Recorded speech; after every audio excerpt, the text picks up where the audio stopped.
She said goodbye with a knife. The exorcist was younger than I expected, maybe early 20s, with chipped black nail polish and a tired expression that said she'd seen things.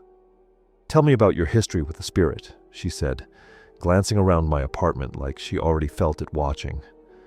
I hesitated. "It's complicated." "I've got time," she said, setting a small black satchel on my coffee table. I didn't know where to begin. It started almost 2 years ago, when I first noticed Emily.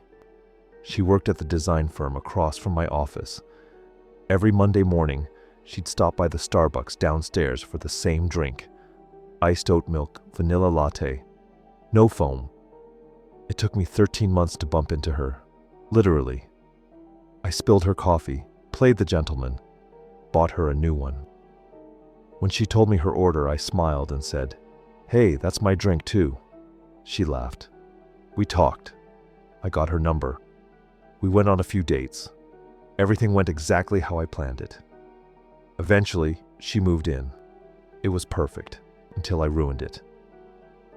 On our 1-year anniversary, I got a little drunk. I thought she'd find it romantic. "Aren't you glad I bumped into you that day?" I said. "It only took me a year to work up the courage." "A year?" I laughed. "Yeah. I used to see you at that Starbucks every Monday. I learned your drink, waited for the right moment." The smile disappeared from her face. "That's not sweet," she said. "That's disturbing. You stalked me." I tried to explain. I told her I loved her, that I had to create the perfect moment because fate was taking too long. She called me obsessive, told me to leave. I didn't. I yelled. She yelled. She said she needed space to think. That's when I snapped. She shouldn't have screamed like that. Shouldn't have said those things. Shouldn't have made me do it. I never told the exorcist any of this.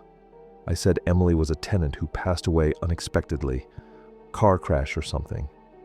Nothing that would make a ghost hang around. The exorcist nodded slowly.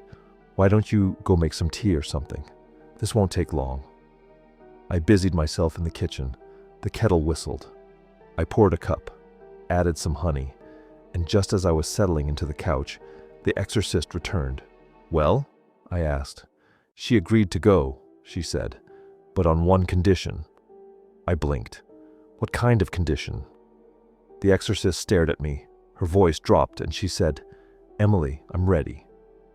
Then her body jerked and froze. Her face went slack, then shifted into a strange, familiar expression. The next words came out not in the exorcist's voice, but Emily's. "Weren't you even going to say goodbye?" I stood, heart pounding. "Emily! Oh my God!" She opened her arms. I hugged her. Of course I did. Even like this, even inside someone else's body, I needed to feel her again. "I'm so sorry," I whispered. "I didn't mean—" Pain exploded in my back. I gasped, looked down. The blade glinted red as it came back up for another strike. She'd grabbed it from the kitchen counter. My knees buckled, my vision blurred. Then Emily's expression vanished. The exorcist dropped the knife and stumbled backward, wide-eyed and trembling. "Oh God," she whispered. She said she just wanted to say goodbye. I collapsed. But honestly, maybe it's better this way. Now Emily and I can finally be together. Forever. If you enjoyed this short, scary story, don't forget to like and subscribe to the channel.